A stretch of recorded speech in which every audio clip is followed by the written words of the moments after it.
At 5:17 a.m., her sleeve slipped while pouring his coffee, revealing dark purple bruises that wrapped around her wrist like ugly bracelets.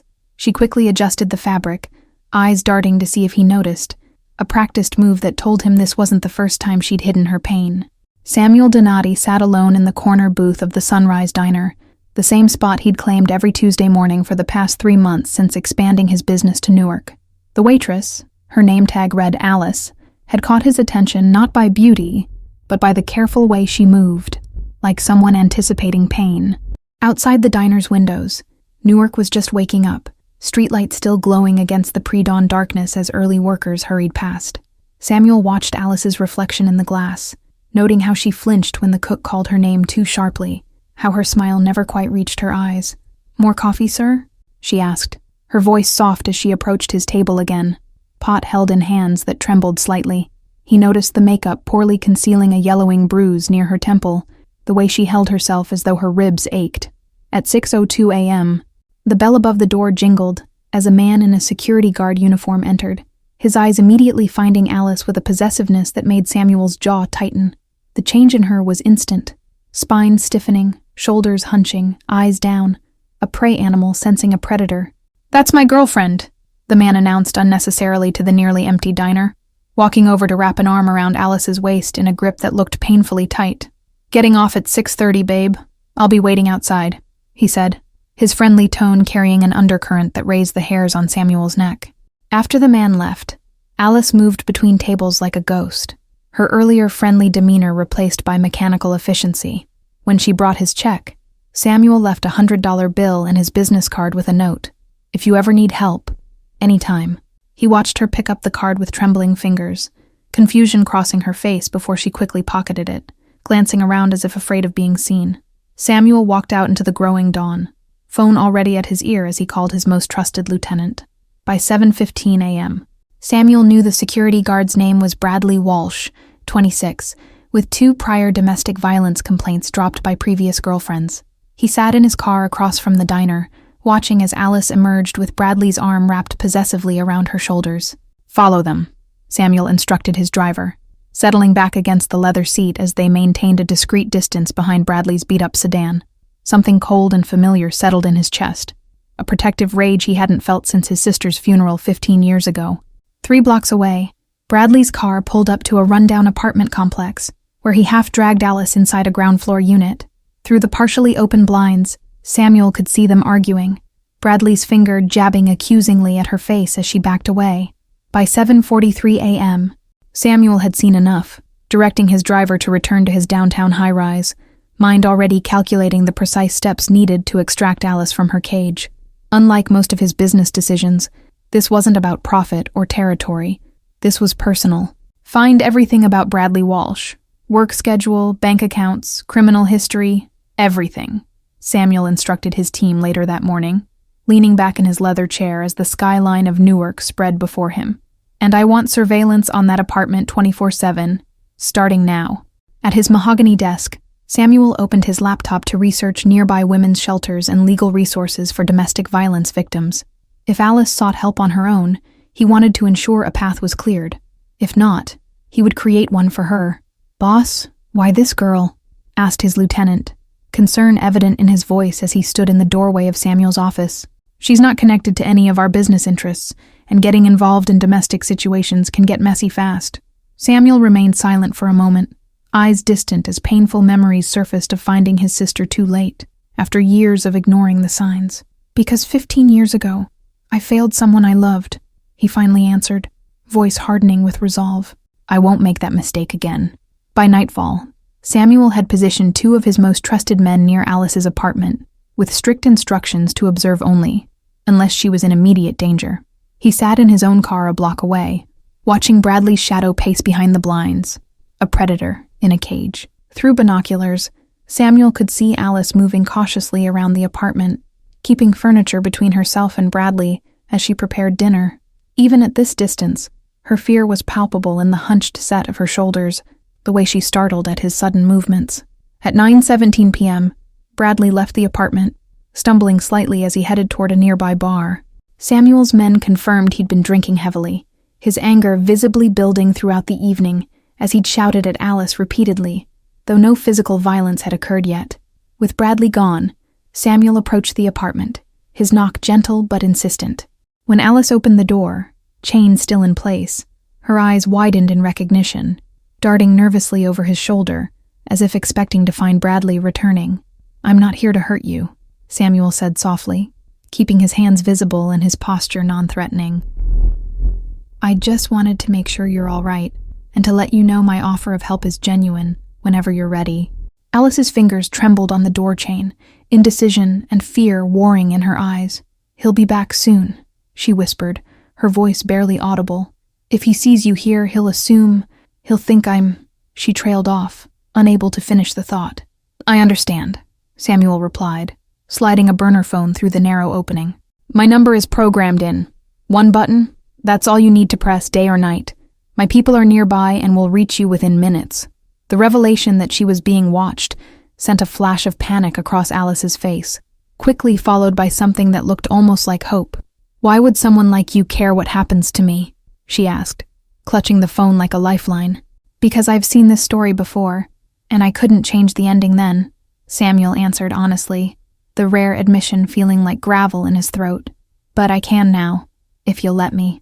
As he walked away, Samuel heard the soft click of multiple locks engaging behind him, knowing she would hide the phone somewhere Bradley wouldn't find it. Whether she would ever use it remained to be seen, but he had opened a door for her. For the next 3 days, Samuel's surveillance team reported Bradley's increasing volatility. He'd lost his job for showing up drunk, had maxed out Alice's credit card on gambling, and the shouting from their apartment had neighbors threatening to call police. On the 4th night, at 2:37 a.m., Samuel's phone rang with an alert from his team. Alice had finally left for work, and Bradley had followed, clearly intoxicated and growing more aggressive with each block. Samuel immediately directed his driver toward the diner. As Samuel's car turned the corner, he spotted them in the dimly lit parking lot behind the Sunrise Diner. Bradley had Alice pinned against the brick wall, one hand gripping her throat while the other pulled back in a fist. Samuel was moving before the car fully stopped. "Take your hands off her," Samuel ordered, his voice deadly quiet as he stepped into the pool of yellow security light. Bradley spun around, momentarily shocked by the interruption before his alcohol-fueled bravado returned. "Mind your own business, rich boy," Bradley slurred, keeping one hand on Alice's shoulder to prevent her escape. "This is between me and my girlfriend, so why don't you get back in your fancy car and drive away?" Samuel didn't flinch as Bradley approached him, attempting intimidation with his slightly taller frame. "Alice became my business the moment you put your hands on her," he replied, glancing past Bradley to where Alice stood frozen, blood trickling from her split lip. With speed that belied his refined appearance, Samuel sidestepped Bradley's clumsy punch, using the man's momentum to slam him face first into the brick wall. "I don't typically handle problems personally anymore," Samuel murmured near Bradley's ear as he held him immobile. "But I made an exception for you." Samuel's security team materialized from the shadows, efficiently restraining Bradley despite his drunken struggles. "Take him somewhere private," Samuel instructed them, his tone making it clear this wasn't their first such intervention. "Explain the new rules very carefully." Alice stood trembling against the wall, wide eyes fixed on Samuel as she struggled to process what was happening. "Who are you really?" she asked, voice barely audible as Samuel's men disappeared with a cursing Bradley. "Someone who recognizes the look in your eyes," Samuel answered gently, maintaining a respectful distance as he offered her his handkerchief for her bleeding lip. "My car is waiting to take you somewhere safe, if you'll allow it." Alice hesitated, years of fear and distrust warring with desperate hope for escape. "He'll come after me," she whispered, glancing nervously in the direction they'd taken Bradley. "He always finds me." "Not anymore," Samuel promised, the certainty in his voice finally breaking through her hesitation. "Bradley Walsh won't come near you again unless you want him to." "That's not a threat. It's a guarantee of your freedom." Dawn was breaking as Samuel's car pulled up to a modern apartment building in an upscale neighborhood across town. "This belongs to one of my businesses," he explained as they rode the elevator to the 12th floor. "You can stay as long as you need. No strings attached." The apartment was spacious and impersonal, clearly a corporate property rather than someone's home. "My assistant stocked the basics," Samuel said, showing Alice the kitchen and bathroom. "A doctor will come check your injuries, but only with your permission." Alice moved cautiously through the space, trailing her fingers over expensive furniture as if afraid to fully touch anything. "Why would you do all this for a waitress you barely know?" she asked, turning to face him with wary confusion. "Because 15 years ago, I watched my sister endure what you've been enduring," Samuel answered, the painful admission tasting like ash in his mouth. "By the time I convinced her to leave, it was too late. Her boyfriend couldn't handle losing control. She paid the price for my hesitation." Understanding dawned in Alice's eyes, followed by the first genuine softening of her expression he'd seen. "I'm sorry about your sister," she said simply, holding his gaze without flinching for the first time. "Rest now," Samuel replied, moving toward the door to give her space. "There's security in the building and my number is on the counter. Whatever you decide to do next, I'll help make it happen, whether that's pressing charges, relocating, or simply starting over."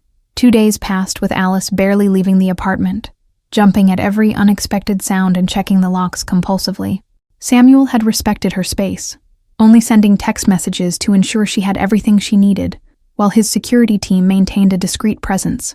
On the third morning, Alice received notification that Bradley had emptied their joint bank account and reported her car stolen, though it was legally registered in her name. The calculated malice of these actions, clearly designed to force her return, cracked something in her fragile composure. "He's trying to make sure I can't survive without him," she told Samuel when he arrived after her panicked call, her voice hollow as she showed him the bank statement. "This was my savings from double shifts for 3 years. Everything I had." Samuel made a single phone call, arranging for a lawyer specializing in domestic abuse cases to meet with them that afternoon. "Financial control is another form of abuse," he explained gently, watching as Alice paced the living room. "But it's also the easiest to counter with the right resources." By evening, Alice had temporary restraining orders filed against Bradley, a new bank account at Samuel's private bank, and the first installment of a personal safety grant from one of Samuel's foundations. The grant, typically awarded to domestic violence survivors, would allow her financial independence without feeling indebted to Samuel personally. At 11:43 p.m., as Samuel was reviewing business contracts in his home office, his security team alerted him that Bradley had been spotted outside Alice's apartment building, clearly intoxicated and attempting to bribe the doorman for access. Samuel was in his car within minutes. The rain fell in sheets as Samuel arrived, finding Bradley being physically restrained by his security team in the building's underground parking garage. "I know she's here," Bradley was shouting, struggling against the men holding him. "Tell your boss I want my property back." Samuel stepped from the shadows, adjusting his cuffs with deliberate calm that belied the cold fury in his eyes. "She was never your property, Mr. Walsh," he stated, voice carrying easily despite its quiet tone. "That misconception is the root of your current troubles." Bradley's bloodshot eyes widened with recognition, quickly narrowing with hatred as he renewed his struggles. "You think you can just take her? She'll come crawling back. She always does. She's nothing without me, and she knows it." "That's where you're fundamentally incorrect," Samuel replied, nodding to his men who tightened their grip as Bradley lunged forward. "Alice is discovering her worth now that you're not diminishing it daily. She's already more than you could comprehend." Samuel pulled out his phone, playing the audio recording his team had captured of Bradley's threats in the parking lot and his admission of prior abuse. "The restraining order Alice filed this morning means your presence here is a criminal violation. The police have been called." As if on cue, police sirens wailed in the distance, growing closer with each second. "Your previous victims dropped charges because you terrorized them," Samuel said, stepping closer to Bradley's restrained form. "Alice won't be intimidated because she isn't alone anymore." 2 police cruisers pulled into the garage, officers emerging with hands on their weapons until they assessed the controlled situation. Samuel's lawyer appeared as if from nowhere, presenting the restraining order documentation as Bradley was handcuffed, still spewing threats. He violated a restraining order, attempted to break into a private residence, and made death threats that were recorded, the lawyer informed the officers smoothly, handing over an audio file. "My client wishes to press charges to the fullest extent of the law." Samuel watched impassively as Bradley was placed in the back of a police car, the man's rage dissolving into pathetic begging when he realized the seriousness of his situation. Only after the police had departed did Samuel allow himself to exhale, the tension in his shoulders easing slightly. Alice waited in her apartment, hands clasped so tightly her knuckles were white, as Samuel explained what had happened. "He's in custody, but he'll likely make bail by morning," he told her honestly, watching her absorb this reality with newfound strength rather than panic. "I want to testify against him," she said finally, surprising Samuel with her resolve. "Not just for me, but for the others who were too afraid. Someone should have stopped him years ago before—" She trailed off, unconsciously touching a faded scar near her collarbone. Over the next week, Alice began reclaiming pieces of herself that had been systematically dismantled during her 2 years with Bradley. She cut her hair, enrolled in an online course to finish her interrupted business degree, and began attending a support group for abuse survivors. Samuel kept his distance but remained available, understanding her need to establish independence without replacing one controller with another. Their interactions shifted gradually from protector and protected to something approaching friendship, built on mutual respect rather than obligation. On a crisp autumn morning, Alice invited Samuel to meet her at a small cafe near the waterfront, away from both the diner's painful memories and the apartment's safe isolation. She was waiting outside when he arrived, shoulders straight and eyes clear in a way he'd never seen before. "I've been offered a job at the women's shelter," she announced, as they settled at a corner table, pride evident in her voice. "They need someone to coordinate resources for residents, housing, legal support, job placement. The director said my experience makes me uniquely qualified." Samuel smiled genuinely, recognizing this milestone for what it was, Alice turning her trauma into purpose. "They couldn't find anyone better," he replied, meaning every word. "Those women will trust you because you truly understand their journey." As they shared breakfast, Alice revealed more about her past, how she'd come to Newark with dreams of finishing college, how Bradley's charm had morphed into control so gradually she hadn't recognized the danger until she was isolated from friends and family. Samuel listened without judgment, offering only support. "What about you?" Alice asked finally, studying him with new confidence in her gaze. "Everyone knows Samuel Donati, the businessman, but few seem to know the man. Do you ever let anyone see behind that carefully constructed facade?" The question caught Samuel off guard, accustomed as he was to maintaining professional distance in all relationships. "Not often," he admitted after a thoughtful pause. "In my world, vulnerability is usually weaponized against you at the first opportunity." As weeks passed, their meetings became a regular occurrence. Coffee on Wednesdays, occasional dinners where they discussed everything from books to business strategies. Alice flourished at the women's shelter, her natural empathy complemented by the organizational skills she'd developed during her business courses. Samuel found himself sharing stories he'd never told anyone, about growing up in a family where power was the only currency that mattered, about his sister's vibrant spirit before an abusive relationship dimmed it forever. With Alice, the carefully maintained walls he'd built around himself began to show hairline cracks. By December, Alice had saved enough to rent her own small apartment, insisting on independence despite Samuel's offers of continued support. "I need to stand on my own," she explained as he helped her move in, her few possessions dwarfed by the empty space. "But that doesn't mean I want to stand alone." The statement hung between them, loaded with unspoken meaning that neither was quite ready to address. Samuel merely nodded, understanding that true healing couldn't be rushed, and that whatever was developing between them deserved the foundation of complete recovery. Alice's court date against Bradley approached, bringing renewed tension as she prepared to face him again. "I'm not afraid of him anymore," she told Samuel during a late-night phone call, her voice steady despite the audible strain. "I'm afraid of the person I was with him, so diminished, so lost." The morning of the hearing dawned cold and clear. Alice dressed in a professional navy suit that reflected her transformation from victim to advocate. Samuel waited respectfully in the courthouse hallway, present for support, but careful not to overshadow her moment of reclaiming power. Bradley arrived flanked by an expensive defense attorney, his appearance polished in stark contrast to his previous dishevelment, clearly attempting to present himself as a respectable citizen wrongfully accused. His eyes burned with hatred when they locked on Alice, quickly masked when he noticed observers. "He has a new lawyer," Samuel murmured to his own attorney, recognizing the defender as someone typically retained by a local corrupt politician. "Bradley doesn't have that kind of money. Someone's backing him." Inside the courtroom, Bradley's strategy became clear, as his lawyer portrayed Alice as mentally unstable, claiming she'd fabricated abuse allegations after becoming obsessed with wealthy businessman Samuel Donati. The character assassination was delivered with practiced precision, designed to create reasonable doubt. "Ms.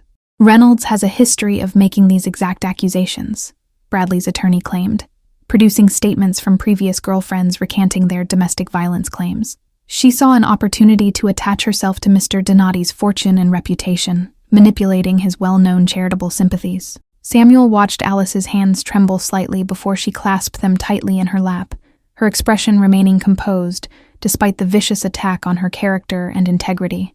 Her quiet dignity in the face of such calculated cruelty only deepened his respect for her. When Alice finally took the stand, she spoke with clear-eyed conviction, presenting medical records documenting injuries over months, bank statements showing financial control, and text messages revealing Bradley's psychological manipulation. Her voice never wavered, even when describing the worst abuses. "The defense would have you believe I manufactured evidence to attract a wealthy man's attention," Alice concluded, looking directly at the judge rather than at Bradley. "But these hospital visits predated any interaction with Mr. Donati by over a year.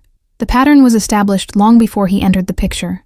During cross-examination, Bradley's lawyer attempted to provoke emotional reactions, implying Alice had been involved with Samuel while still living with Bradley. "Is it not true that you saw an escape route in Mr. Donati and fabricated or exaggerated claims to gain his sympathy and financial support?" "No," Alice replied simply, refusing to be baited into defensive explanations. "Mr.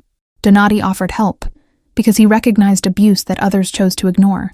My only regret is not finding the courage to leave sooner." At lunch recess, Samuel received an urgent call from his security team. Bradley had connections to City Councilman Philip Hargrove, who was currently under federal investigation for corruption. Records showed Bradley had worked security for Hargrove's campaigns and possessed potentially damaging information about ballot tampering. "They're protecting each other," Samuel realized, pieces falling into place as he shared the information with his attorney. "Hargrove's funding the defense in exchange for Bradley's silence about election fraud. That's why they're attacking so aggressively. They need to discredit Alice completely." When court reconvened, Bradley took the stand, presenting himself as the victim of a vindictive ex-girlfriend and her wealthy new benefactor. His performance was compelling, voice-breaking at appropriate moments, expressing confusion and heartbreak over Alice's sudden accusations. "I only wanted to help her," Bradley claimed, eyes downcast in practiced remorse. "She struggled with anxiety and jealousy, often accusing me of things I never did. The bruises came from an incident where I had to restrain her during a panic attack to prevent her from harming herself." Samuel felt Alice stiffen beside him at the blatant lie, her breathing becoming shallow as Bradley systematically rewrote their history, painting himself as a concerned boyfriend, overwhelmed by Alice's fabricated mental health issues. The character assassination was as violent as any physical abuse. During a brief recess, Samuel stepped into the hallway, making a call to his most trusted investigator. "I need everything on Councilman Hargrove and Bradley Walsh's connection. Phone records, meetings, financial transactions, everything. If they're coordinating, there will be evidence." "We have a problem," Samuel's attorney informed him when he returned to the courtroom. "The judge is showing clear bias toward Bradley's defense. He's golfing buddies with Hargrove, according to court staff gossip. This whole proceeding could be compromised." Samuel watched Alice closely, seeing the growing realization in her eyes that the system might fail her despite her courage in coming forward. The injustice kindled something dangerous in him, a willingness to step further into shadows he'd tried to leave behind when legitimizing his business interests. At 4:52 p.m., as Bradley's testimony continued with increasingly elaborate lies about Alice's instability, Samuel received a text from his investigator that changed everything. Found recordings. BW blackmailing PH over ballot tampering. PH paying BW's legal fees through shell company. Judge receiving donations to re-election campaign from same shell. "We need to pause these proceedings," Samuel whispered urgently to his attorney, sliding the phone discreetly across the table. "This goes beyond domestic violence. We're looking at election fraud, blackmail, and judicial corruption. The FBI needs to be involved." Within hours, Samuel had arranged a confidential meeting with a federal prosecutor who had been investigating Hargrove for months. "My sources can provide evidence of corruption that extends to your current case, but I need guarantees regarding Alice Reynolds' protection and immunity." Dawn was breaking when Samuel finally returned to his penthouse, exhausted but satisfied with the night's developments. The prosecutor had jumped at the evidence, particularly the recordings revealing Bradley's role in an election fraud scheme that had helped secure Hargrove's narrow victory. By morning, federal agents were executing simultaneous search warrants on Bradley's apartment, Hargrove's office, and the judge's chambers. The domestic violence case was temporarily suspended pending investigation of judicial misconduct, but Alice's restraining order remained firmly in place. "You've stirred a hornet's nest," Alice observed when Samuel explained what had happened, concern evident in her voice. "These are powerful people who won't hesitate to retaliate if they discover your involvement in exposing them." "I've faced worse," Samuel replied with a slight shrug, though they both recognized the calculated understatement. The difference is that Bradley and Hargrove built their power on threats and intimidation. Real power comes from having nothing left to lose. For 2 weeks, the local news buzzed with developments in the corruption scandal, each day bringing new revelations about Hargrove's criminal network. Bradley's role shifted from domestic abuser to key witness, as federal prosecutors offered him a deal to testify against the councilmen. "He'll take it," Alice predicted when the plea deal made headlines, her understanding of Bradley's character proving accurate. "He's always protected himself first. The moment self-preservation conflicts with loyalty, he'll save his own skin." As predicted, Bradley cooperated fully with federal authorities, providing detailed testimony about Hargrove's election fraud in exchange for reduced charges. The domestic violence case, however, would proceed separately. The FBI had insisted on this condition after reviewing Alice's evidence. With the original judge recused due to the corruption investigation, Alice's case was reassigned to a respected female judge with a strong record on domestic violence cases. The playing field had been leveled, giving Alice her first genuine chance at justice through proper legal channels. Samuel maintained a respectful distance throughout this process, ensuring Alice had resources and support while being careful not to overshadow her agency in her own story. "This is your victory," he reminded her the evening before the rescheduled hearing. "Not mine." At 9:00 a.m., on a crisp January morning, Alice walked confidently into the courtroom for the rescheduled hearing, no longer the frightened waitress hiding bruises beneath long sleeves. Bradley sat at the defense table, deflated and diminished without his powerful backers. The proceedings moved swiftly under Judge Rivera's no-nonsense approach, with Bradley's previous testimony thoroughly discredited by evidence uncovered during the federal investigation. His own phone contained videos he'd taken of Alice after abusing her, trophies of his violence that now sealed his conviction. "The defendant is remanded to custody pending sentencing," Judge Rivera announced after the guilty verdict, her gaze stern as she addressed Bradley directly. "This court takes domestic violence with the seriousness it deserves, regardless of attempts to manipulate the judicial process." As they left the courthouse, reporters surrounded Alice, microphones thrust forward as cameras flashed. "I'm just one of countless women who've faced both abuse and a system that often fails to protect them," she stated calmly, her composed dignity making headlines across the state. "What's next for you?" a reporter called out as Alice was turning to leave. She paused, considering the question with genuine thought rather than a prepared answer. "Helping others find the support I eventually found," she replied, eyes briefly meeting Samuel's in the crowd. In the following weeks, Alice's case became a catalyst for reform, with the state attorney general launching a review of dismissed domestic violence cases linked to Hargrove's network of influence. 3 former victims came forward after seeing Alice's testimony, their cases reopened with new vigor. By spring, Alice had been promoted to assistant director at the women's shelter, implementing innovative programs that combined immediate safety with long-term independence through education and career development. Her first-hand experience informed practical solutions that traditional approaches often overlooked. Samuel supported these initiatives through his foundation, providing funding without conditions and connecting Alice with business leaders willing to create employment pathways for domestic violence survivors. Their professional collaboration strengthened their personal connection, built on mutual respect rather than power dynamics. On a warm evening in May, Samuel invited Alice to dinner at a small Italian restaurant overlooking the river. "I have a business proposition," he explained as they settled at a secluded corner table. "A vacant commercial property on Monroe Street that would be perfect for your proposed transitional housing project." Alice studied him with the clear-eyed assessment that had become her hallmark. "Is this a business proposition or a personal one?" she asked directly, the question hanging between them with all its unspoken implications. "Both," Samuel admitted after a moment, honesty replacing his usual careful diplomacy. "The property makes perfect business sense for your project, but I'd be lying if I claimed my interest was purely professional at this point." Alice smiled, a genuine expression that reached her eyes in a way it hadn't when they'd first met at the diner.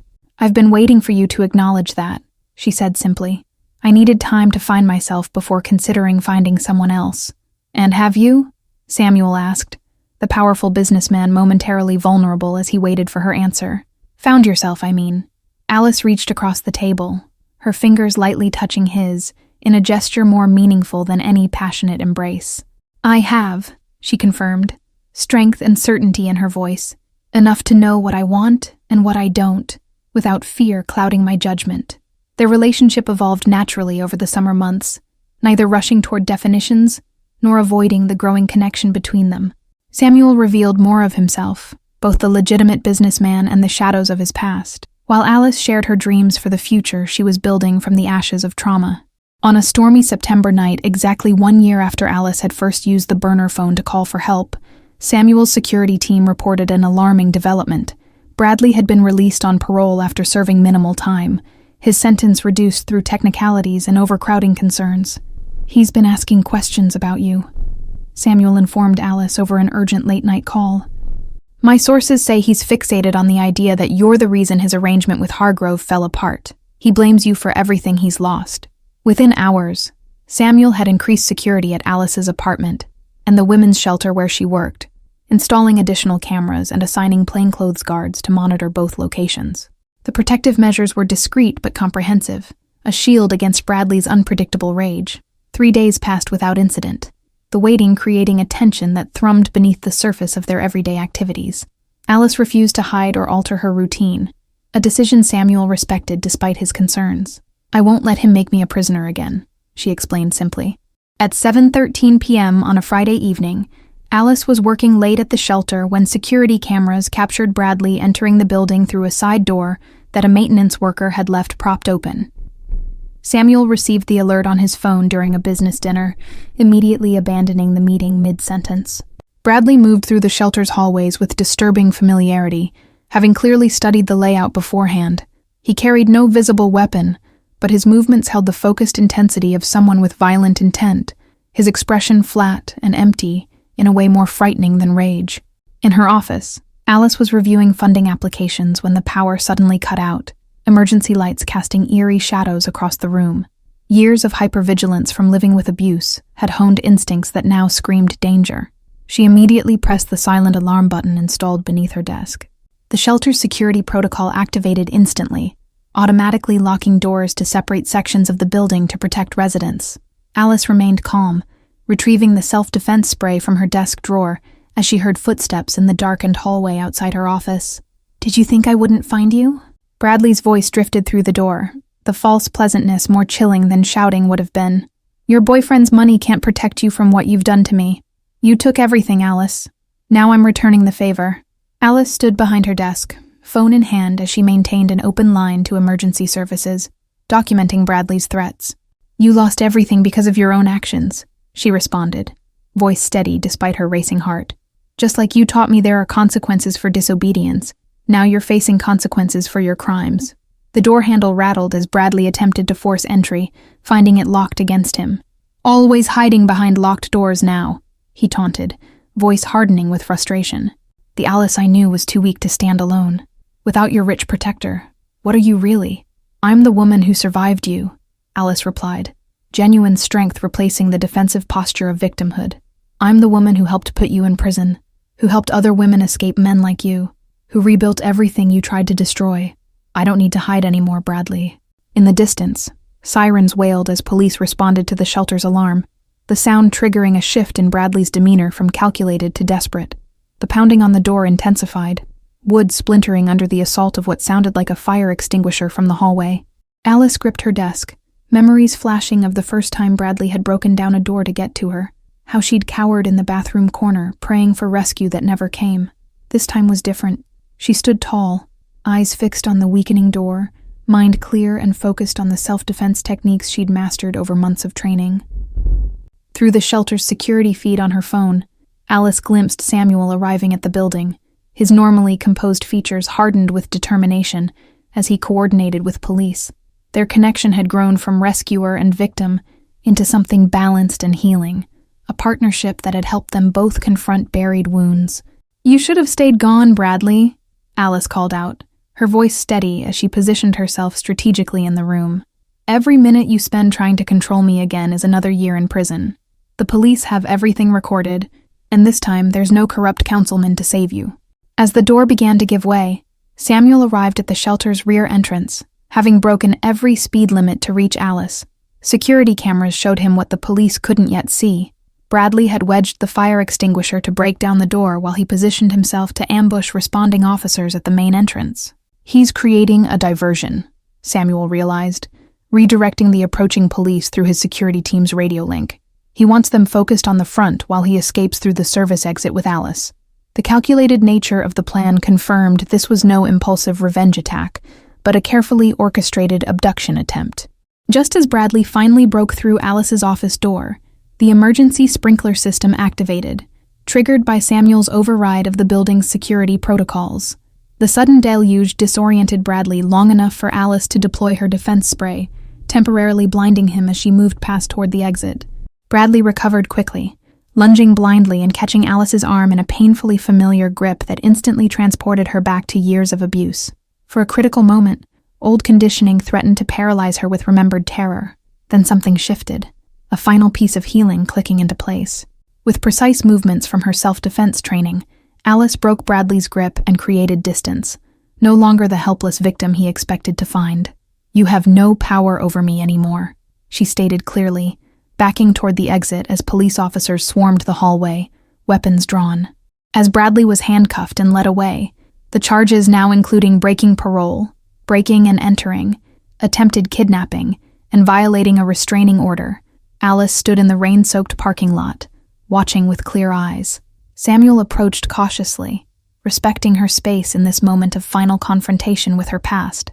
"It's really over," Alice said softly as Bradley disappeared into a police car, the statement somewhere between a question and realization. Not just the relationship or the abuse, but the fear. I looked at him and felt nothing. No terror, no anger, not even pity. Just nothing. Later that evening, in the quiet of Samuel's penthouse overlooking the city lights, Alice rested her head against his shoulder, both still processing the day's events. "When I first met you, I couldn't imagine feeling safe again," she murmured, fingers intertwined with his. "Now I understand safety isn't about hiding. It's about having the strength to face what frightens you." "You always had that strength," Samuel replied, pressing a gentle kiss to her forehead.